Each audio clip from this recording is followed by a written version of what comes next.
కాబట్టి ఎర్రయ్య ఇప్పుడు ఒక్కోసారి ఎట్లుంటుందంటే ఇంట్లో భార్య లేకపోతే పెద్ద వయసు వచ్చిన తర్వాత చాలా మతి మరపు వస్తుంది. ఇప్పుడు నేను ఆ సమస్యను ఎదుర్కొంటున్నాను. అద్దాలు ఎక్కడో పెడతాను, ఎక్కడున్నాయి అంటే వాళ్ళకి మంచిది ఆడున్నే తీసుకోపోంటారు, లేకపోతే పావుగంట ఎత్తుకోవాలి. అంటే ఇప్పుడు ఎర్రయ్య కొంచెము అలాంటి ప్రాబ్లమ్స్ ఎదుర్కోబోతున్నాడు.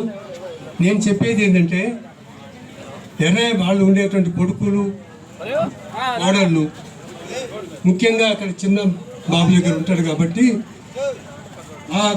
ఆ కోడలు ఇంకా ఇతర కోడళ్ళు కూడా ఎర్రయ్యని ఒక తండ్రిలాగా చూసుకోవాలని చెప్పి నేను సభాముఖంగా విజ్ఞప్తి చేస్తున్నాను. ఎందుకంటే నేను ఇప్పుడు ఇబ్బంది పడుతున్నా. నేను ఇప్పుడు ఆమె లేకపోతే నేను ఎంత ఇబ్బంది పడేవాడిని, ఇప్పుడు ఎట్లా ఇబ్బంది పడుతున్నా నాకు అర్థమవుతుంది.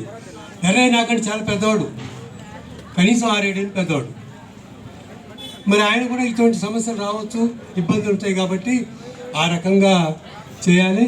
పార్టీ కూడా అన్ని రకాలుగా వాళ్ళు ఆదుకోవాలి, సహకరించాలి. ముఖ్యంగా ఎక్కువ